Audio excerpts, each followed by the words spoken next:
नमस्कार दोस्तों, आप सभी का एक बार फिर से चैनल पर स्वागत है। आज इस वीडियो के माध्यम से मैं आपको भारत के सबसे पवित्र और ऐतिहासिक तीर्थ स्थलों में से एक, जो कि पहला ज्योतिर्लिंग है 12 ज्योतिर्लिंग में से, सोमनाथ मंदिर की आध्यात्मिक यात्रा पर लेकर चल रही हूँ। तो वीडियो को लाइक कर दीजिएगा और चैनल को सब्सक्राइब नहीं किया है तो ज़रूर कर दीजिएगा। इन दिनों मैं अपने परिवार के साथ गुजरात की यात्रा पे आई हुई हूँ। यहाँ आने का जो हमारा मोटिव है वो यही है कि भाई जो 2 ज्योतिर्लिंग और एक धाम गुजरात के अंदर स्थित है तो उसकी यात्रा हमारी परिवार सहित हो जाए। दीव में हम रुके हुए हैं, जो कि मैंने आपको पिछली वीडियो में बताया था कि दीव में हमारा स्टे कहाँ पर है, कैसे हम यहाँ तक पहुँचे, क्योंकि दिल्ली से ये यात्रा जो है हमने अपनी प्रारंभ की थी। अब देखिए, अब दीव से हम जा रहे हैं सोमनाथ और वापस सोमनाथ से दर्शन करके हम दीव आ जाएंगे। दीव से सोमनाथ का रास्ता लगभग 2 घंटे का है, तो 2 घंटा जाना 2 घंटा आना, क्योंकि सोमनाथ से बढ़िया होटल वगैरह आपको दीव में मिल जाते हैं और फैमिली के साथ मंदिर जाने के बहाने एक वेकेशन, एक साथ में टाइम स्पेंड करना भी हो जाता है। तो हमने दीव में रुकने का ही सोचा। मंदिर पहुंचे तो पता चला वहां मोबाइल फ़ोन कैमराज अलाउड नहीं है, पर उसके लिए लॉकर की सुविधा उपलब्ध थी। लॉकर की सुविधा के लिए 15-20 मिनट आपको लाइन में लगना होता है। तो हम भी लाइन में लगे और अपने फ़ोन, अपना पर्स वगैरह सब वहाँ पर जमा करा दिया। फिर अंदर गए, जूता घर में जूते जमा कराए और फिर निकल जाते हैं अंदर दर्शन के लिए। दर्शन में बहुत टाइम नहीं लगा, लगभग 15 से 20 मिनट लगे और बहुत अच्छे से हमारे दर्शन हो गए। इस मंदिर का जो मैनेजमेंट है वो बहुत बढ़िया मैनेजमेंट किया हुआ है। और इसके बाद हमने देखा लेज़र लाइट शो। जो लेज़र लाइट शो है उसमें इतिहास बताया हुआ है बार बार इस मंदिर के टूटने का और बनने का। रावण ने चांदी से तो कृष्ण ने सैंडलवुड से इसका निर्माण इतिहास में कराया है। पार्किंग जो है वो यहाँ पास में ही है, अप्रॉक्स 150-200 मीटर का वॉक वे है जो आपको चलना पड़ेगा।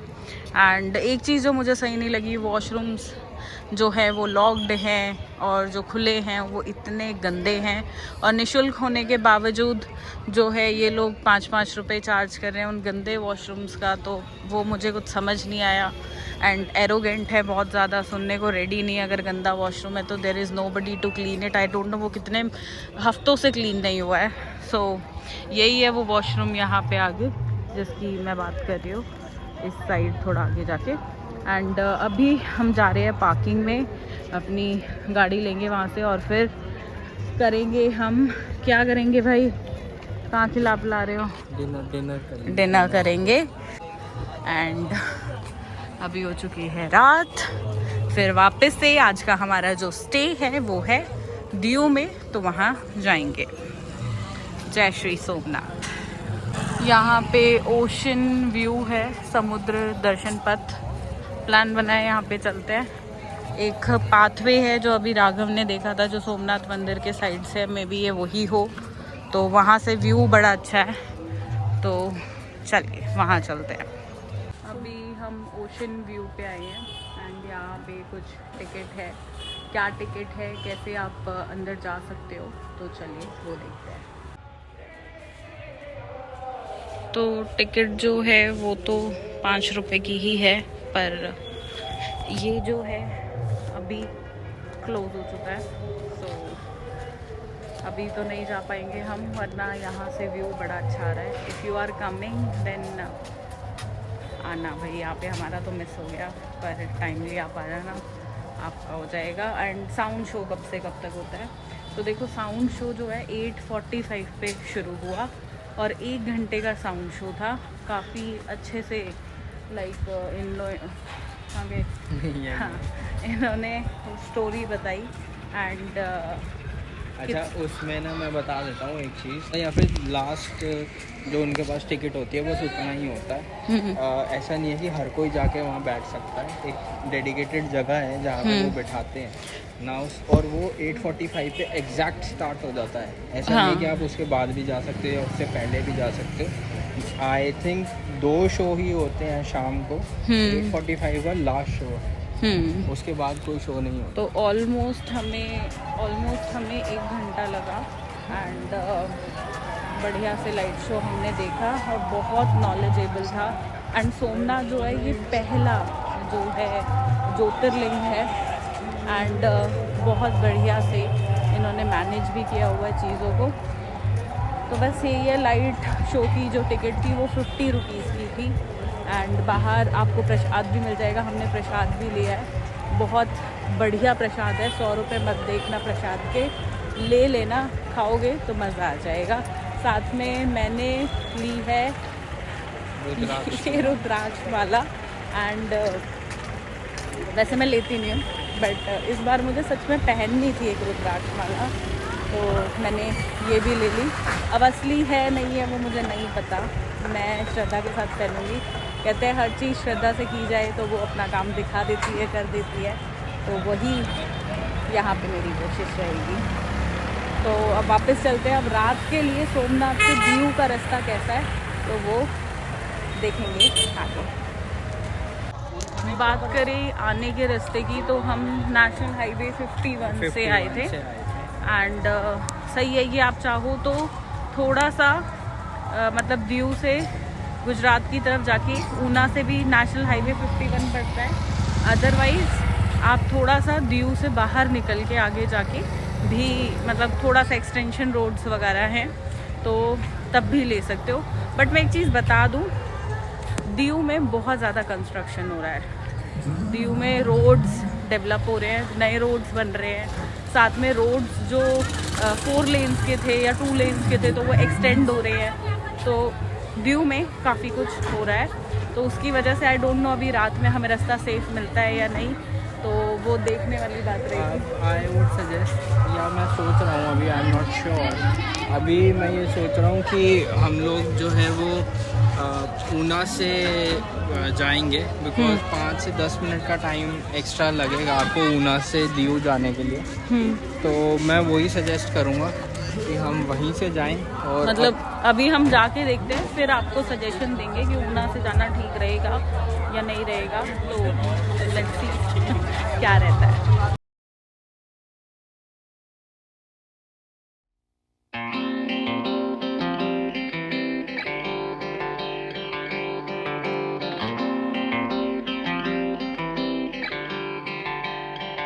So finally हम पहुंच चुके हैं सोमनाथ के दर्शन करके आके वापस दीव। देखो रात को रोड कंडीशंस जो है वो अच्छी है। आप ऊना पहुंचो पहले, NH 51 है, उसके बाद जो है वो आपको 251 जो हाईवे है उससे जोड़ देगा। तो ये रास्ता जो है बिल्कुल सही है, रात में भी आप ट्रैवल कर सकते हो, ऐसी कोई दिक्कत नहीं आएगी। बढ़िया रास्ता है, बीच बीच में कुछ ना कुछ आता ही रहेगा। और प्लस ऊना में आपको शॉप्स वगैरह भी खुली मिल जाती है कि भाई वापसी में आपको कुछ अगर थोड़ा बहुत सामान लेना है तो वो भी अपना ले सकते हो। तो रात रात को ऊना में जो है शॉप्स खुली रहती है। अभी हम 1 बजे पहुंचे तो 1 बजे तक भी वहाँ दुकानें ओपन थी। रास्ते में कोई दिक्कत आपको नहीं आएगी। बट एक चीज़ बता दूं, जो नेशनल हाईवे 51 है, देखो हम इससे यहाँ पहुँचे भी थे दीव, ठीक है, तो इस पे ना ये थोड़ा पुराना ओल्ड स्टाइल हाईवे है, तो गाय भैंस बीच में, डॉग्स, ये सब बहुत नॉर्मल है। थोड़े थोड़े बीच में कहीं कहीं पे खड्डे भी हैं। तो रात को हो या दिन हो, ठीक है, रात में तो एक्सट्रीम लेवल मान लो, और दिन में भी आपको स्पीड कम ही रखनी पड़ेगी। आप बहुत स्पीड नहीं रख सकते हो। अभी हमारे सामने क्या हुआ, एक गाड़ी अच्छी स्पीड पे थी और उसने डॉग को हिट कर दिया। वो डॉग बचेगा या नहीं मुझे वो भी नहीं पता, क्योंकि उसको बहुत ज़्यादा लग गई थी। एंड मन इतना दुखी हो गया उसको देख के, जितनी हेल्प कर सकते थे उसकी करी। बट देखो, ड्राइव स्लो, ये ही मतलब आपको अपनी जान रिस्क पे क्यों लेनी है, थोड़ा लेट पहुंच जाओ। हम भी जो है 80 की स्पीड पे मेंटेन करते हुए यहाँ तक पहुँचे हैं। अभी मतलब जब गए थे तो 100 की स्पीड थी हमारी, 110 भी टच करी थी बीच बीच में। बट वापसी में 80-90 इससे ज़्यादा स्पीड नहीं रखी, क्योंकि अपनी जान भी और दूसरों की जान भी सभी की कीमती है। तो ये यहाँ की रोड कंडीशंस हैं। बाकी सोमनाथ में जो रात में लाइट शो होता है वो बहुत बढ़िया है, बहुत बढ़िया। वो ज़रूर देखना और वापसी में दीव में रुक जाना, वरना वहाँ पे भी होटल्स हैं। ऐसा नहीं है कि वहाँ होटल्स नहीं है, सोमनाथ में तो हैं होटल्स, बट दीव में ज़्यादा अच्छी प्रॉपर्टीज़ हैं, प्लस अब एक अच्छा इंजॉय भी कर सकते हो साथ में। तो अब जो है हम कल निकलेंगे। कहाँ के लिए? हम निकलेंगे कल द्वारका के लिए। एंड वहाँ पे कैसा रोड है जाने का, कैसे आप जा सकते हैं, फर्दर द्वारका के बारे में, हम कहाँ रुकने वाले हैं, तो वो सब भी नेक्स्ट एपिसोड में इस सीरीज़ के मैं आपको बताऊंगी। सो मेक श्योर चैनल को सब्सक्राइब आप ज़रूर कर लें। एक चीज़ मैं भूल गई यहाँ पे कि टोल कितने हैं। देखो, दीव से सोमनाथ के लिए टोटल 3 टोल आए हैं, ठीक है। एंड तीनों ऐसे ही थे, 90 रुपये का, कोई 75 रुपये का, तो ऐसे ही मतलब इसके आसपास 100 रुपये के आसपास ही थे। तो 3 टोल लगे टोटल हमारे। एज आप सभी को पता है हमारे पास तो भाई एनुअल फास्टैग है, तो अपने तो 3 ट्रिप्स काउंट हुई है, उसमें 3 ट्रिप्स कट गई है हमारी। तो मतलब बढ़िया हो जाता है ये, देखो। क्योंकि अगर मैं टोटल हमारा देखूं, अभी हमने जो है 135 के करीब ट्रिप्स हमारी बची हैं, बाकी हमने 65 ट्रिप्स जो है वो ख़त्म कर दी है। तो 200 ट्रिप्स जो आपको एनुअल फास्टैग में मिलती है भाई, ये लगा लो बहुत पैसा बचता है। अगर मैं 65 अपनी इन ट्रिप्स की बात करूं, 65 जो टोल मेरे थे, अगर मैं इनके पैसे देने पे आती इन ट्रिप्स के, तो भाई ये लगा लो आप लगभग मेरे 8-8,500 रुपये जाते। जबकि मेरे को 200 ट्रिप्स एनुअल फास्टैग में सिर्फ 3,000 में मिली हुई हैं। तो अगर आप घूमने जाते रहते हो एंड मतलब आपको लगता है कि मैं 3,000 रुपये का टोल तो भाई साल में देता ही देता हूँ, तो एनुअल फास्टैग आप करा लेना, मेरा तो यही सजेशन रहेगा। बाकी अब थक गए हैं, सोमनाथ के दर्शन बहुत अच्छे से हो गए। अब कल निकलेंगे सुबह द्वारका के लिए। तो आज की इस वीडियो को मैं कर रही हूँ यहीं पे एंड। कोई और सवाल हो आपके तो ज़रूर पूछिएगा एंड कमेंट सेक्शन में, एंड डेफिनेटली मेरी तरफ से जितनी हेल्प आपकी हो पाएगी आपकी ज़िंदगी के इन ट्रिप्स को अच्छा बनाने में, वो मैं डेफिनेटली करूँगी। चलिए, बाय बाय दोस्तों। तो हाँ जी, व्यूवर्स को बता दो भाई, दीव से यहाँ तक मतलब सोमनाथ से दीव पहुँचने का कैसा रहा आपका ड्राइविंग एक्सपीरियंस? ड्राइविंग एक्सपीरियंस तो ऐसा है कि पहले तो मेरी आवाज़ से ही पता लग रहा होगा, मैं बहुत ज़्यादा टायर्ड हूँ। टायर्ड ड्राइव करके नहीं हूँ बेसिकली, जो ड्राइव का जो वो है ना रास्ता, जो जिसको आप बोलोगे ना, वो रास्ता वैसे तो NH है कहने को, पर उस पर ओपन है, सिक्योर नहीं है। वहाँ पे गाय भी आ रही है, डॉग्स भी आ रहे हैं रास्ते में, और लोग रात को उसको समझ रहे हैं कि मुंबई एक्सप्रेस वे और गाड़ी भगा रहे हैं। उसकी वजह से क्या हो रहा है, डॉग्स डर के स्लो गाड़ी के सामने आ रहे हैं। सो वो प्रॉब्लम है, उसको आपको देख के चलना पड़ेगा यार। गाड़ी फास्ट चलाने का कोई फ़ायदा नहीं है, आप जल्दी चला के कहीं नहीं पहुंचोगे। आपको उतना ही टाइम लगेगा जितना रास्ते किलोमीटर आपको कवर करने हैं। तो गाड़ी स्लो चलाओगे, आराम से, थोड़ा प्रॉब्लम होगी स्लो चलाने में, पर आप जल्दी और सेफली सिक्योरली आप अपने होटल में पहुंच पाओगे, राइट। चलो, तो सबको ऑल द बेस्ट हमारी तरफ से। दर्शन करो बढ़िया से, जो जो सोच रहे हैं इतने दिनों से कि भाई जाएं ना जाएं, जाएं कब जाएं, आंख बंद करो और आ जाओ। बस ड्राइवर जो ड्राइव करेगा वो मत करना भाई, आंख बंद, वो आंख खोल के आना, क्योंकि वो बंदा मेन है। एग्जैक्टली। पर हाँ, ये है कि आप यहाँ का ट्रिप जो है वो प्लान कर सकते हो बहुत इजीली। रोड एक्सेस अच्छे हैं आने के लिए। एंड मेरी पर्सनल सजेशन है कि दीव में ही अपना स्टे रखना सोमनाथ तक के लिए।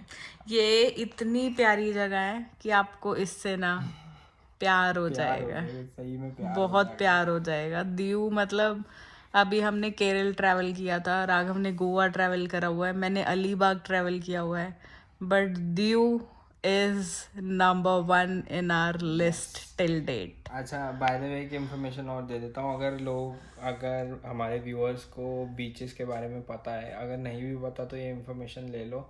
जो घोघला बीच है, that is a blue flag beach. तो यहाँ पे प्लास्टिक अलाउड नहीं है बिल्कुल भी, और जिस प्रॉपर्टी में हम रुके हैं वो ज़ीरो प्लास्टिक यूज़ करते हैं अपनी प्रॉपर्टी में।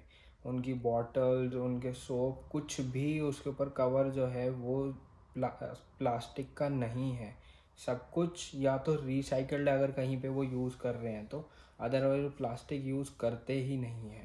ना तो बॉटल्स उनके पास प्लास्टिक की आपको मिलेंगी, ना फिर वो महंगा पड़ेगा सारा सामान, पर वो प्लास्टिक यूज़ नहीं करते हैं। That is the best thing for Indian beaches. Every beach property should adopt this habit of for themselves कि आप ब्लू फ्लैग बीच बनो। अगर आप बीच प्रॉपर्टी हो तो एटलीस्ट इतना तो उनको करना चाहिए बीच के लिए। And this is the cleanest beach in Diu, Ghogla beach. Ghogla beach से आपको प्यार हो जाएगा। ये बहुत ब्यूटीफुल और बहुत सुंदर है। और इस प्रॉपर्टी में अगर आप रुक गए प्रावेग में, तो अगर आप 2 दिन का सोच के आ रहे हो तो 3 या 4 दिन तो आप डेफिनेटली रुकोगे, एक्सटेंड करा लोगे। हमारा तीसरा दिन है। हम 1 दिन के लिए आए थे, हमारा तीसरा दिन है। कल 4th डे रहेगा हमारा। हम सोच के आए थे सिर्फ एक एक्सपीरियंस ले लेते हैं, 1 दिन के लिए रुक जाते हैं, आगे देखेंगे क्या करना है। बट वो एक का तीसरा दिन हो गया आज हमारा। रिसेप्शन वाले भी पहचान गए, सर एक्सटेंड करना है तो डेली एक्सटेंड करा देते हैं। तो चलो let's sign out for today. हाँ, कल मिलते हैं अगले एपिसोड में आपसे। और अगली दोबारा से रोड पे आपको, हाँ, लेके चलेंगे आपको हम हमारे साथ द्वारका। Bye bye.